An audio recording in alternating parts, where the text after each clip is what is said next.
નમસ્કાર, આપ જોઈ રહ્યા છો સમાચાર સતત આપની સાથે હું ખ્યાતિ। મહત્વપૂર્ણ સમાચારોથી શરૂઆત, જ્યાં બીએચએમસીની બોગસ ડિગ્રીનો મામલો, વાંકાનેરના મુખ્ય સૂત્રધારની પોલીસે ધરપકડ કરી। એસઓજી પોલીસે ગુલામ મયુદ્દીન બાદીની ધરપકડ કરી છે। આરોપી ₹10,000 માં ડોક્ટરની ડુપ્લિકેટ માર્કશીટ વેચતો હતો। હાલ તો પોલીસે આરોપીને પકડી કેટલીક નકલી ડિગ્રી વેચી છે તેની તપાસ હાથ ધરી છે। લોકોના સ્વાસ્થ્ય સાથે છેડા એક તબીબ તરીકેની જે ડિગ્રી મેળવવાની છે તે પણ નકલી મળી જાય છે। તો હવે આવા બોગસ ડિગ્રી લઈને જે ડોક્ટર બની બેસે છે તેઓ કેટલાયના ભવિષ્ય સાથે છેડા કરે છે। દરેક વધુ મહત્વપૂર્ણ સમાચાર જે સામે આવી રહ્યા છે, એસઓજી પોલીસે ગુલામ મયુદ્દીન બાદીની ધરપકડ કરી છે કે જેઓ બોગસ સર્ટિફિકેટ બનાવતા હતા, માર્કશીટ બનાવતા હતા। હરીન જોડાયા છે। હરીન, શું છે આ સમગ્ર કૌભાંડ, જણાવશો? जी ચોક્કસ જે રીતે બોગસ ડિગ્રીનું કૌભાંડ રાજકોટમાં પકડાયું હતું, ત્યારબાદ એક પછી એક તેનો સૂત્રધાર છે તે પકડાતા આવ્યા છે અને બીએચએમએસ ડિગ્રીના જે હવે વાંકાનેરનો મુખ્ય સૂત્રધાર છે, પોલીસે તેની ધરપકડ કરી છે। એસઓજી પોલીસે ગુલામુદ્દીન બાદીની ધરપકડ કરી છે અને આરોપી ₹10,000 માં છે ડુપ્લિકેટ માર્કશીટ વેચતો હોવાનું પણ તેણે પોલીસને જાણવા મળ્યું છે। હાલ તો પોલીસે આરોપીની ધરપકડ કરી છે ને કે હવે તેને આગળની કાર્યવાહીમાં હાથ ધરશે। જી આભાર આપનો તમામ માહિતી બદલ। તો બોગસ માર્કશીટ બનાવી આપતા મયુદ્દીન બાદીની ધરપકડ કરવામાં આવી છે। એસઓજી પોલીસે ગુલામ મયુદ્દીનની ધરપકડ કરી દીધી છે। 10,000 માં વેચતો ડોક્ટરની ડુપ્લિકેટ માર્કશીટ, આખરે તેની જાણ થતા તેને પકડી પાડવામાં આવ્યો છે। ગુજરાત બોર્ડની પરીક્ષા ચાલી રહી છે ત્યારે ધોરણ 12ના સામાન્ય પ્રવાહના તત્વજ્ઞાનના પેપરમાં પેપરો ખૂટવાની ઘટના મહીસાગર જિલ્લાના લુણાવાડાના આદર્શ વિદ્યાલયમાં બની। શિક્ષણ વિભાગ દ્વારા પેપરની ઝેરોક્સ કઢાવી અન્ય પરીક્ષાર્થીઓને પેપર આપી પરીક્ષા અપાવી। લુણાવાડાની આદર્શ વિદ્યાલયમાં પરીક્ષા શરૂ થતાં જ પેપર ઓછા હોવાનું જાણવા મળ્યું। શિક્ષણ અધિકારી આદર્શ શાળાએ પહોંચ્યા અને પેપરોની ઝેરોક્સ કઢાવી અન્ય વિદ્યાર્થીઓને કોપી આપી પરીક્ષા અપાવડાવી। મહત્વનું છે કે આદર્શ વિદ્યાલયમાં 120 વિદ્યાર્થી પરીક્ષા આપી રહ્યા હતા, જેમાં 30 પેપર ઓછા આવ્યા હતા। 90 પેપર વિદ્યાર્થીઓનું ભાવિ ન બગડે તે માટે ઝેરોક્સ કઢાવાઈ। જો કે પેપર ચાલુ થાય તે પહેલા પેપર ફૂટ્યું તેવા પણ સવાલો વાલીઓમાં ઉઠ્યા। ત્યારે સમગ્ર મામલે નાયબ જિલ્લા શિક્ષણ અધિકારીને જાણ થતા તેઓ ઘટના સ્થળ પર આવ્યા। સમગ્ર દોષનો ટોપલો જિલ્લા શિક્ષણ અધિકારીએ શિલ્પાબહેન પર ઢોળ્યો। ત્યારે સમગ્ર મામલાને લઈને એક જ સવાલ ઉભો થાય છે કે પેપર ફૂટ્યું કે ખૂટ્યું।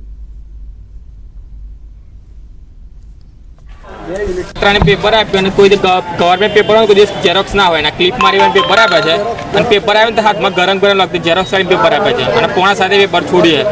કેટલા વાગે પેપર આપ્યું હતું? 3:30 પેપર આપી છે। કયા વિષયનું પેપર હતું આ? તત્વજ્ઞાન। એ ટચિંગ મોબાઈલની અંદર આ પેપર ફરતું હતું અને એ વિદ્યાર્થી બીજા વિદ્યાર્થીને મોબાઈલથી વોટ્સ સપ્લાય કરતો હતો। ટોટલ 3 પેકેટ ઓછા હતા, એટલે 3 પેકેટની આપણે 3 રૂમના એ વ્યવસ્થા આપણે કરી દીધી। ટોટલ કેટલા વિદ્યાર્થીઓ? એક પેકેટમાં કેટલા આવે પેપર? 30 પેપર આવે। 30 પેપર આવે। ઝેરોક્સ કરાવો તમે નથી ગયા? હું લેવા માટે ગયો છું। હા, એ ઝેરોક્સ કેન્દ્ર સંચાલકે સૂચના આપી કે અહીંયા પેકેટ ઓછું છે, એટલે પછી આપણે એ વ્યવસ્થા જિલ્લા શિક્ષણ અધિકારી શ્રીએ કરી એ પ્રમાણે એટલે ઝેરોક્સ। અમદાવાદમાં ફરી એકવાર સાબરમતી જેલ વિવાદોમાં આવી છે। જેલમાંથી મોબાઈલ ફોન મળી આવતા સાબરમતી મધ્યસ્થ જેલની છોટાચક્કર બેરેક એક પાસેથી ફોન મળી આવ્યો। મંદિરની બાજુમાં છુપાવી રાખ્યો હતો આ મોબાઈલ ફોન। પાકા કામના કેદી સાદિક ઉર્ફે રબડી સામે ગુનો નોંધવામાં આવ્યો છે। જેલમાંથી મોબાઈલ મળી આવવાની આ ઘટના વધુ એકવાર પ્રકાશમાં આવી છે।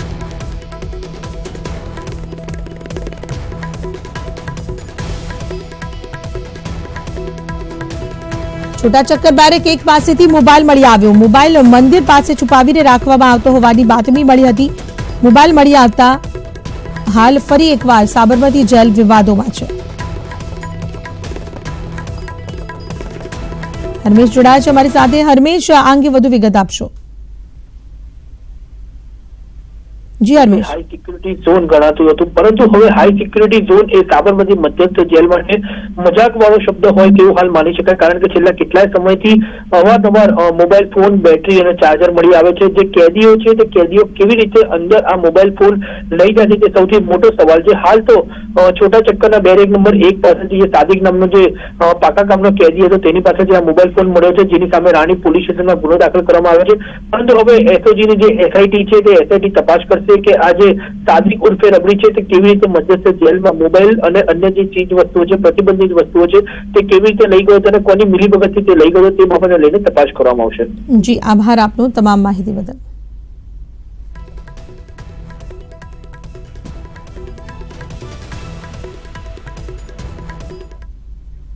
આણંદના નાવલી નાપાડ રોડ પર અલ્ટો કારમાં આગ લાગતા નાસભાગ મચી ગઈ. અચાનક કારની અંદર ગેસનો બાટલો ફૂટતા જોતજોતામાં આગ ભભૂકી ઉઠી હતી. જોકે તાત્કાલિક ફાયર ફાઈટરની ટીમ ઘટના સ્થળ પર પહોંચતા કારમાં લાગેલી આગને બુઝાવવામાં આવી હતી, જેમાં કાર ચાલકનો આબાદ બચાવ થયો હતો. કાર ચાલક નાપાડથી નાવલી તરફ જઈ રહ્યો હતો. તે દરમિયાન કારમાં આગ લાગી હોવાનું જાણવા મળ્યું છે. ઘનશ્યામ જોડાયા છે અમારી સાથે. ઘનશ્યામ, કાર ચાલકનો આબાદ બચાવ થયો છે, પરંતુ આ ઘટનાના પગલે આસપાસના વિસ્તારોમાં અફરાતફરીનો માહોલ હતો. શું છે વધુ વિગત? જી ઘનશ્યામ. આણંદ તરફ જઈ રહ્યા હતા એ દરમિયાન અચાનક કારમાં એકાએક આગ લાગતા ચાલકે કારને સાઈડમાં ઉભી રાખીને ઉતરી ગયા હતા, પરંતુ જે સીએનજી કીટ અંદર ફિટ કરી હતી તેમાં બ્લાસ્ટ થતો કાર થોડી જ વારમાં ભડતું થઈ ગઈ હતી. જોકે ઘટનાને લઈને આજુબાજુમાં દહેશત વ્યાપી હતી, પરંતુ જે ફાયરની ટીમ ત્યાં આવી પહોંચતો આગ પર કાબુ મેળવ્યો હતો. જી, આભાર આપનો તમામ માહિતી બદલ. ઉત્તર અમેરિકાના મેક્સિકોમાં શનિવારે રાત્રે નાઇટ ક્લબમાં અંધાધૂંધ ફાયરિંગ થયું, જેમાં 15 લોકોના મોત થયા છે. મેક્સિકોમાં થઈ રહેલી પેટ્રોલિયમ પદાર્થની ચોરીને રોકવા પોલીસનું સઘન પેટ્રોલિંગ હતું. એ જ વખતે આ ઘટના બની લામન્કા શહેરમાં સરકારી પેટ્રોલિયમ કંપની મેક્સિનોસની, જેમાંથી ગત વર્ષે $3 અરબ તેલ ચોરાયું, જેથી પોલીસ આ વિસ્તારમાં અપરાધીઓ વિરુદ્ધ અભિયાન છેડ્યું હતું, જેનો વિરોધ કરવા શખ્સોએ ફાયરિંગ કર્યો હોવાનો દાવો કર્યો છે.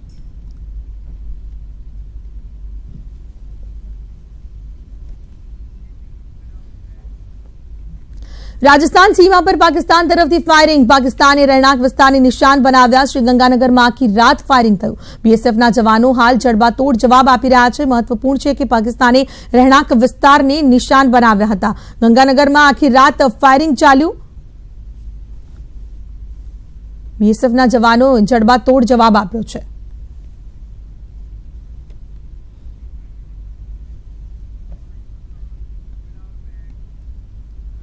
ટેરર ફંડિંગની તપાસ કરી રહેલી એનઆઈએ દ્વારા કેસની તપાસ માટે હુરિયત નેતા અને આગામી એક્શન કમિટીના અધ્યક્ષ મિરવાઇઝ ઉમર ફારૂક તથા ભાગલાવાદી નેતા સૈયદ અલી શાહ ગિલાનીના પુત્ર નસીમને પૂછપરછ માટે દિલ્હી બોલાવાયા છે. એનઆઈએ બંનેની સોમવારે પૂછપરછ કરશે કે અગાઉ શબ્બીર શાહ સહિત અનેક ભાગલાવાદી નેતાઓની એનઆઈએ દ્વારા પૂછપરછ થઈ ચૂકી છે.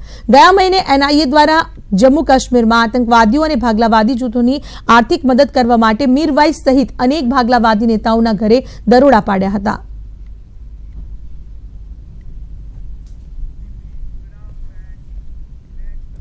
ચૂંટણી પંચે રાજકીય પક્ષોને ચેતવણી આપી છે કે આદર્શ આચાર સંહિતા લાગુ થયા બાદ તેઓ ચૂંટણીનો ફાયદો લેવા સુરક્ષા દળની તસવીરો કે તેના નામનો ઉપયોગ ન કરે. નેવીના માજી વડા એડમિરલ એલ રામદાસે ચૂંટણી પંચને વિનંતી કરી કે પુલવામા હુમલા એર સ્ટ્રાઇક અને એરવિંગ કમાન્ડર અભિનંદનના પરત ફર્યાની ઘટનાને લઈ ચૂંટણી પ્રચારનો ઉપયોગ ન કરવો. ચૂંટણી પંચે શનિવારે સ્પષ્ટ કર્યું છે કે આચાર સંહિતા લાગુ થયા બાદ આવા કિસ્સામાં કડક કાર્યવાહી કરવામાં આવશે.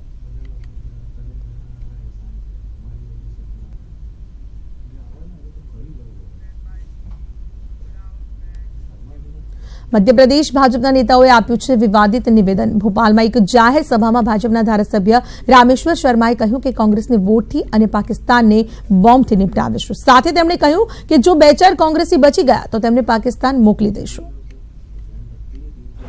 एक तो पाकिस्तान को खत्म करना है और दूसरे चुनाव में कांग्रेस को खत्म करना है.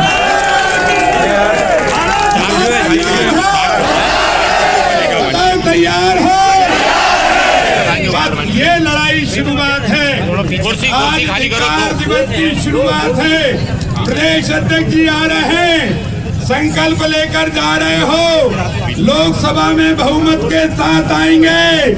अरे कांग्रेस तुझे वोट से निपटाएंगे और पाकिस्तान को बम से निपटाएंगे.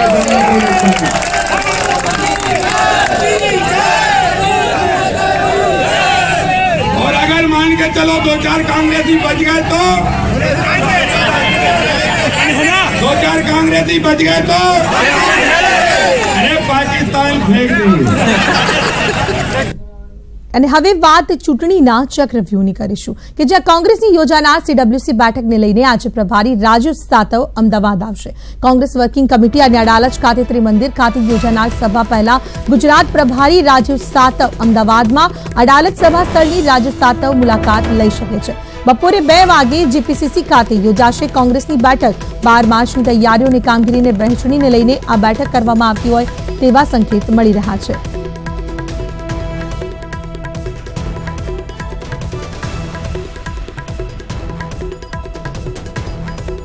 પ્રણવ જોડાયા છે અમારી સાથે. પ્રણવ, રાજીવ સાતવની આ મુલાકાત ખૂબ જ મહત્વપૂર્ણ માનવામાં આવી રહી છે. તેઓ ગુજરાત આવી રહ્યા છે, તાબડતોબ તેઓ ગુજરાત આવી રહ્યા છે, તો બીજી બાજુ CWC ની બેઠકની તૈયારીઓને પણ એક ભાગ માનવામાં આવી રહ્યો છે. શું છે વધુ વિગત અંગે? ખ્યાતિ ચોક્કસ માની શકાય કે જે ગુજરાતની રાજનીતિમાં સતત ફેરફારો થઈ રહ્યા છે, એમાં પણ કોંગ્રેસના જે ધારાસભ્યો છે એક પછી એક તૂટી રહ્યા છે અને કોંગ્રેસ છે લોકસભા ચૂંટણી પહેલા ક્યાંક નબળી પડી રહી છે. તેને કંટ્રોલ કરવા માટે ખુદ પ્રદેશના પ્રભારી રાજુ સાતવ ગુજરાતના પ્રવાસે છે. આજથી તેઓ 5 દિવસ માટે ગુજરાતમાં ધામા નાખશે, કારણ કે તેઓ સતત બેઠકો કરશે. નારાજ ધારાસભ્યો સાથે મુલાકાત કરવાના છે, પ્રદેશના મોવડી મંડળ નેતાઓ સાથે પણ તેઓ મુલાકાત કરવાના છે અને સાથે જે રીતે વાત કરી કે CWC ની બેઠક અને રાહુલ ગાંધીની મોટી જે જનસભા છે તેના કાર્યક્રમને લઈને પણ તેઓ સમીક્ષા કરશે. પરંતુ અહીં સવાલ એ થઈ રહ્યો છે અને સૌથી મોટી વાત એ બહાર આવી રહી છે કે જે રીતે ધારાસભ્યો જઈ રહ્યા છે અને કોંગ્રેસને ડેમેજ થઈ રહ્યું છે તેને કંટ્રોલ કરી રહ્યા છે રાજુ સાતવ. પ્રદેશનું નેતૃત્વ જે રીતે નબળું પડ્યું છે તેને કંટ્રોલ કરવા માટે હવે સાતવે કમાન હાથમાં લીધી છે. દિલ્હી હાઈકમાન્ડ સુધી આ વાત ગઈ છે. જે રીતે સિનિયર ધારાસભ્ય જવાહર ચાવડા રાજીનામું આપે છે કોંગ્રેસ પાર્ટીમાંથી અને તેઓને મંત્રી બનાવવામાં આવે છે અને સાથે જે ભૂતકાળમાં પણ એવી ઘટનાઓ બની હતી કે કેટલાક ધારાસભ્યો છોડીને ભારતીય જનતા પાર્ટી જોઈન કરી રહ્યા છે, ત્યારે તેને લઈને આ વખતે પ્રદેશનું જે દિલ્હીનું નેતૃત્વ છે, દિલ્હી હાઈકમાન્ડ છે, તે એક્શનમાં આવ્યું છે અને તેને સતત ઘટનાઓ પર વોચ રાખી છે. હજુ પણ કોઈ ધારાસભ્ય ન જાય અને કોઈ ધારાસભ્ય ન તૂટે તેની રણનીતિના ભાગરૂપે રાહુલ ગાંધીનું એક લેસન આપવામાં આવ્યું છે. તે લેસનનું અમલ અહીં રાજીવ સાતવ કરવાના છે. રાજીવ સાતવ તમામ ધારાસભ્યોને 1 to 1 પણ સાંભળી શકે છે. આ વાત બહાર આવી છે. સતત તેઓ ધારાસભ્યો સાથે સંપર્કમાં છે અને જે નારાજગી ચાલી રહી છે પાર્ટીમાં કે સંગઠનમાં તેને સોલ્યુશન કરવાનું કામ રાજીવ સાતવ હાલ કરશે. જી, આભાર આપનું તમામ માહિતી બદલ. ધાંગધ્રા બેઠક પરથી કોંગ્રેસના ધારાસભ્ય પદેથી રાજીનામું આપ્યા બાદ હવે પુરુષોત્તમ સાબરિયા સુરેન્દ્રનગરથી લોકસભા ચૂંટણી લડી શકે છે. પુરુષોત્તમ સાબરિયાને ભાજપ લોકસભા ચૂંટણી લડાવી શકે છે, ત્યારે ધાંગધ્રા વિધાનસભાની પેટા ચૂંટણીમાં ધર્મેન્દ્રસિંહ ઝાલાને ભાજપ ટિકિટ ફાળવી શકે છે. ધર્મેન્દ્રસિંહ ઝાલા હળવદ તાલુકા પંચાયતના પ્રમુખ છે. સાબરિયાએ રાજીનામું આપ્યા બાદ ધાંગધ્રા વિધાનસભા બેઠક ખાલી પડી છે.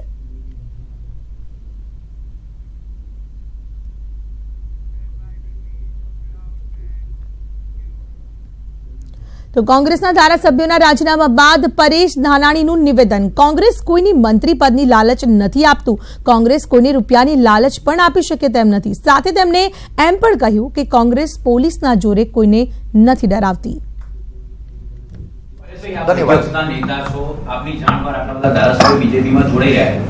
શું તમે પોતાની નિષ્ફળતા કહી શકો છો કે તમારી નિષ્ફળતા છે, તમારે આની સામે કઈ અસરકારાત્મક કાર્યવાહી કરવી જોઈએ, તમારે રાજીનામું આપવું જોઈએ એવું તમે માની રહ્યા? કોંગ્રેસ પક્ષ કોઈને મંત્રી પદની લાલચ આપી શકે એમ નથી.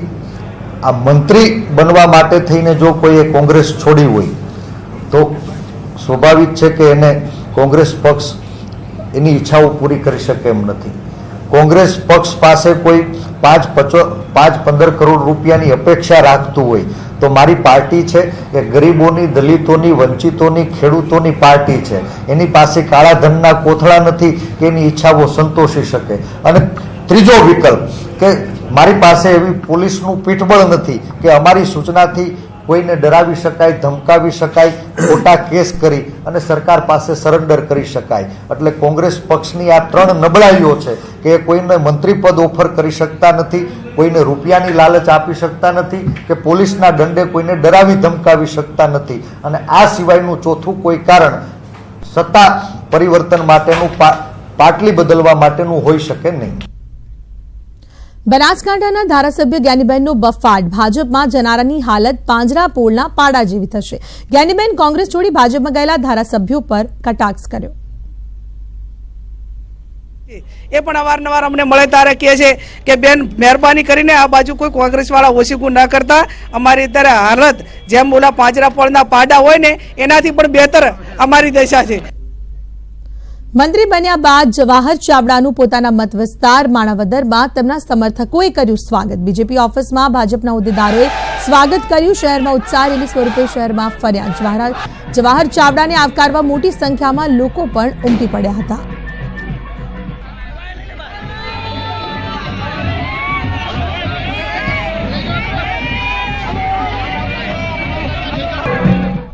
ભાવનગર જિલ્લાના ગારિયાધાર તાલુકાના ધારાસભ્ય કેશુભાઈ નાકરાણીનું નવા મંત્રીમંડળમાં સમાવેશ ન થતા તેમના સમર્થકો નારાજ થયા છે અને ગાંધીનગર દોડી ગયા છે. સમર્થકોએ જણાવ્યું કે કેશુભાઈ 30 વર્ષથી પાર્ટીમાં હોવા છતાં તેમને મંત્રી પદમાં સ્થાન આપવામાં નથી આવ્યું અને કોંગ્રેસના નેતાઓને આવતા વેંત મંત્રી પદ મળી જાય છે. ત્યારે તેમના સમર્થકોએ ગાંધીનગર દોડી જઈ કેશુભાઈને મંત્રી પદ આપવા માંગ કરી.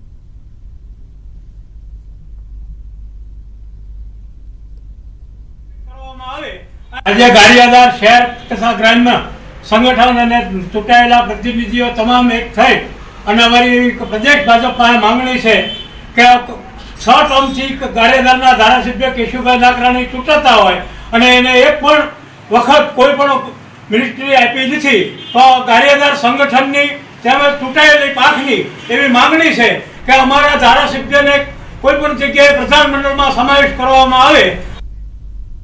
પંચમહાલના સાંસદ પ્રભાતસિંહ ચૌહાણે નારાજગીના સંકેત આપ્યા છે. સીકે રાવલજીને લોકસભાની ટિકિટ આપવાની જે અટકળો ચાલી રહી છે તેને લઈ સાંસદ પ્રભાતસિંહે નારાજગી દર્શાવી છે. પ્રભાતસિંહે નિવેદન આપ્યું કે રાહુલજીને ટિકિટ મળશે તો લડી લઈશું. રાહુલજીના મંત્રીમંડળમાં સમાવેશ ન થતા હવે તેમને લોકસભાની ટિકિટ મળે તેવી ચર્ચા ચાલી રહી છે.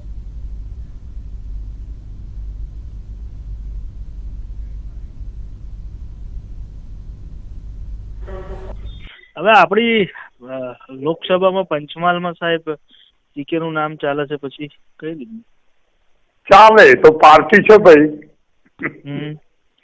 તમારું શું? પ્રભાસિંહ લડશે લોકસભા, પ્રભાસિંહ જ લડશે, પ્રભાસિંહ જીતશે. હા, ચિંતા ના કરશો. પણ અત્યારે ભાજપ તરફથી એમને ખાતરી આપવામાં આવી છે કે લોકસભા માટે તમને લડાઈશું. તો આપણે ગુજરાત સરકારે આપી છે, ભારત સરકારે નથી આપી. હા, કોંગ્રેસ ભાજપમાં ભડકાના એંધાણ વર્તાઈ રહ્યા છે. સાણંદના ધારાસભ્ય કનુભાઈ પટેલે મંત્રીમંડળમાં કોળી સમાજને પ્રતિનિધિત્વ આપવાની માંગ કરી તો પોતાની રજૂઆત સાથે કનુભાઈ પટેલે સીએમ રૂપાણી સાથે મુલાકાત પણ કરી. રાજ્યસભાની ચૂંટણી સમયે કનુભાઈ પટેલ ભાજપમાં જોડાયા હતા અને પરંતુ તેઓને મંત્રીમંડળમાં સ્થાન ન મળતા નારાજ છે.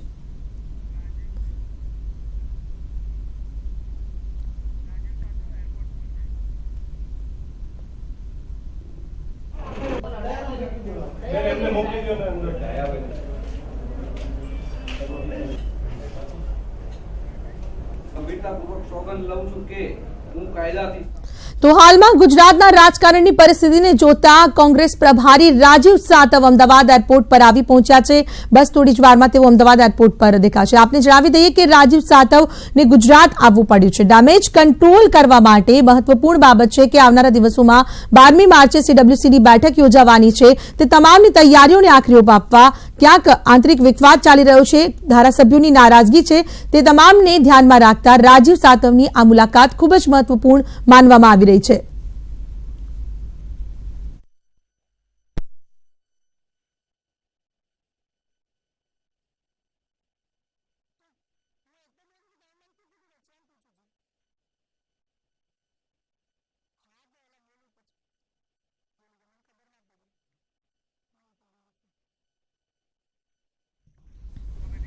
કોંગ્રેસ પ્રભારી રાજીવ સાતવ અમદાવાદમાં ગુજરાતની અંદર ડેમેજ કંટ્રોલ કરવા માટે તેઓ આવી પહોંચ્યા છે. હિમાંશુ જોડાયા છે. હિમાંશુ, રાજીવ સાતવ અમદાવાદમાં છે. આજની તેમની મુલાકાત ખૂબ જ મહત્વપૂર્ણ છે. શું છે વધુ વિગત? ચોક્કસ ખ્યાતિ માનું રહ્યું સીડબ્લ્યુસીની બેઠક થઈ રહી છે કોંગ્રેસની, જેને લઈને જ અમદાવાદ અદાલત ખાતે ત્રિમંદિર જે સભા યોજાનારી છે તેના ખાતર ગુજરાતમાં જે પરિસ્થિતિ છે એક પછી એક કોંગ્રેસના નેતાઓ ભાજપમાં જોડાઈ રહ્યા છે તેને લઈને ખૂબ ગહન ચિંતા લઈ રહી છે ત્યારે કોંગ્રેસ પ્રભારી રાજુ સાતવ પોતે અમદાવાદ આવી રહ્યા છે। આજે અમદાવાદ બેઠકનો દોર ચાલશે। સાથે સાથે રાહુલ ગાંધીનો જે 12મી તારીખે પ્રવાસ થઈ રહ્યો છે ગુજરાતમાં તેને લઈને પણ અનેક ચર્ચા કરવામાં આવશે। અત્યારે હાલ વાત કરવા જઈએ તો પક્ષને અમદાવાદ એરપોર્ટ ખાતે રાજુ સાતવ પહોંચશે અને આગળનું જે એમની કાર્ય ખરું તે આરંભશે। હિમાંશુ, આ મુલાકાત એટલા માટે પણ મહત્વપૂર્ણ છે કારણ કે જે રીતે ધારાસભ્યો કોંગ્રેસનો હાથ છોડી હવે ભાજપની અંદર પ્રવેશ કરવા લાગ્યા છે તે વાત અહીંયા ખૂબ જ મહત્વપૂર્ણ છે। ડેમેજ કંટ્રોલની સ્થિતિ હવે આવીને ઊભી છે, ત્યાં ડેમેજ કંટ્રોલ કરવું ઘણું જરૂરી છે। ચોક્કસપણે ખ્યાતિ માનવું રહ્યું જે પ્રકારે એક પછી એક કોંગ્રેસના જે ધારાસભ્યો ખરા તે બીજેપી જોઈન કરી રહ્યા છે ત્યારે ખૂબ દૂરી ચિંતામાં અત્યારે કોંગ્રેસ મુકાયું છે કારણ કે અનેક મનામા થઈ રહ્યા છે પરંતુ જે નારાજ ધારાસભ્યો ખરા તેમની નારાજગી સરેઆમ બહાર આવી રહી છે। વડોદરાની સ્થિતિની વાત કરીએ તો વડોદરાની સ્થિતિ જે ટિકિટોનું ડિક્લેરેશન થયું છે લોકસભાની ચૂંટણીને લઈને પ્રશાંત પટેલનું નામ જાહેર કરવામાં આવ્યું હતું ત્યારે રાવત દ્વારા પણ પોતાનો આક્રોશ વ્યક્ત કરવામાં આવ્યો હતો અને જે ટિકિટની વહેંચણીને અસંતોષ વ્યક્ત કરવામાં આવ્યો હતો ત્યારે ભારતીય જનતા પક્ષ તરફથી હજુ પણ સૂત્રો જણાવી રહ્યા છે કે હજુ વધુ જે કોંગ્રેસના નેતાઓ ખરા તે ભાજપમાં જોડાઈ શકે છે ત્યારે કોંગ્રેસ માટે અત્યારે કફોડી સ્થિતિ છે અને આ જે ડેમેજ કંટ્રોલ કરવું તે ખૂબ જરૂરી છે। માટે જ રાજુ સાતવ અત્યારે અમદાવાદની મુલાકાત આવી રહ્યા છે। 12મી તારીખે જે મહાસભા યોજાશે રાહુલ ગાંધીની સાથે સાથે જે સીડીબ્લ્યુસીની બેઠક થશે તેને લઈને પણ ચર્ચા કરવામાં આવશે પરંતુ અત્યારે હાલ પ્રાથમિકતા જે ડેમેજ કંટ્રોલ કરવું તે આપવામાં આવી રહી છે। ખ્યાતિ, આપનું તમામ માહિતી બદલ હિમાંશુ।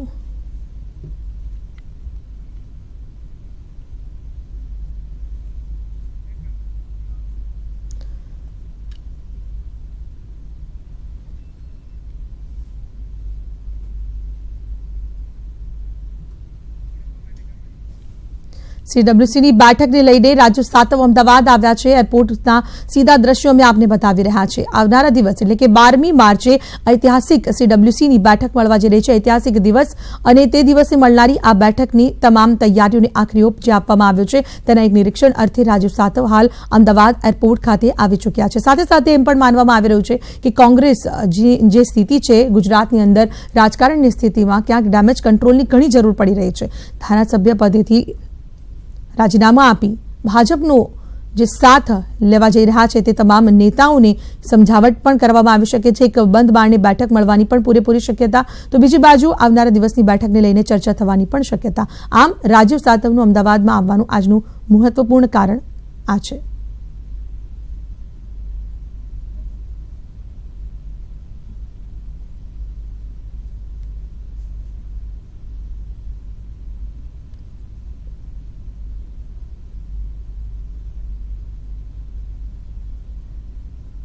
बारहवीं मार्च को कांग्रेस का एक बड़ा कार्यक्रम होने जा रहा है, ऐतिहासिक बनने जा रहा है। किस तरीके से तैयारी चल रही है? 12 तारीख को कांग्रेस वर्किंग कमेटी की मीटिंग और लोकसभा के चुनाव का सही मायने में आगाज़, सही मायने में देश की शुरुआत ये हम अहमदाबाद से गुजरात से करने जा रहे हैं। 28 तारीख को जो सिचुएशन आई थी उस वक्त देश के हालात को देखते हुए कांग्रेस पार्टी ने सभी पॉलिटिकल प्रोग्राम्स रद्द करने का फैसला किया। कांग्रेस वर्किंग कमेटी की मीटिंग और जो हमारी बड़ी रैली थी उसको हमने रद्द किया।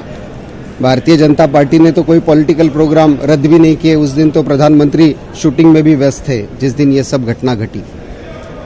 आज 12 तारीख की तैयारी की प्रिपरेशन के लिए हम सब आज और कल में पूरा जायज़ा लेंगे। 12 तारीख को सुबह कांग्रेस के अध्यक्ष राहुल गांधी जी, पूर्व प्रधानमंत्री डॉक्टर मनमोहन सिंह जी, यूपीए की चेयरपर्सन सोनिया जी, प्रियंका जी, सभी ज्योतिरादित्य जी, खरगे जी, आज़ाद साहब, सभी नेता उसमें उपस्थित रहेंगे। और सही मायने में जो जनसमर्थन कांग्रेस के प्रति बढ़ रहा है पूरे देश में, उसका लोकसभा चुनाव का आगाज़ इसमें होगा। और जो लाइन कांग्रेस लेने वाली है पूरे देश की लोकसभा की प्रिपरेशन में और उसकी तैयारी के लिए, उसका सही मायने में हमारी भूमिका उस दिन हम स्पष्ट करेंगे। गुजरात को ये मौका 58 साल बाद मिल रहा है। गुजरात की कांग्रेस, गुजरात के सभी नेता पूरी ताकत से इसके लिए लगे हैं। जो उत्साह 28 तारीख को था उससे ज़्यादा उत्साह इसमें हमें दिख रहा है और मुझे लगता है कि ये बहुत ऐतिहासिक रैली हम 12 मार्च को करने जा रहे हैं। 12 मार्च ये बापूजी के जो साबरमती आश्रम से बापूजी दांडी यात्रा के लिए निकले थे उसकी 12 मार्च को बापूजी साबरमती आश्रम से दांडी मार्च के लिए निकले थे और सही मायने में भाजपा के खिलाफ जो आंदोलन हमने छेड़ा है, जो युद्ध हमने छेड़ा है, उसकी शुरुआत और उसका आने वाले समय का पड़ाव ये कांग्रेस वर्किंग कमेटी की मीटिंग इसमें तय करेगी। साहब जी, आप पहले भी जन समर्थन की बात कर रहे हैं, लेकिन जिस तरह कांग्रेस को डैमेज हो रहा है, एक के बाद एक जो कतार से बजा रहे हैं, किसी भी जोर क्या करना चाहिए, डैमेज कंट्रोल किस तरह करेंगे? ये तो भाजपा का तो पुराना मॉडल है। अगर आप देखेंगे कि 2017 में भी अहमद भाई पटेल जी के चुनाव में आप किसके खिलाफ चुनाव लड़े? ये जिनके खिलाफ लाका भाई चुनाव लड़के जीते वो भी छोड़ के गए थे, राम सिंह जी छोड़ के गए थे, कई सारे नेता राघव जी छोड़ के गए थे, ये कई सारे नेता शायद अभी एमएलए है, शायद नहीं, ये सब है? तो कांग्रेस छोड़कर जो गए हैं, एक आधा एग्जाम्पल छोड़ के सब लोग हार गए। और भारतीय जनता पार्टी को मैं धन्यवाद देना चाहूँगा कि बीजेपी के नेताओं की अब कोई कदर रही नहीं। आपको मंत्री बनना है तो आपको कांग्रेस से आना पड़ेगा, ये क्राइटेरिया आपने बनाया है, क्योंकि बीजेपी में जो नेता है वो मंत्री बनाने के लायक नहीं, ये आपने तय किया है और कंफर्म किया है। मैं आज सुबह के पेपर भी देख रहा था, कहाँ है पेपर भाई? आज के सभी पेपर में भी ये बात आई है कि अगर मंत्री बनना है तो आपको कांग्रेस में से आना पड़ेगा। तो भारतीय जनता पार्टी तो पहले कहती थी कि कांग्रेस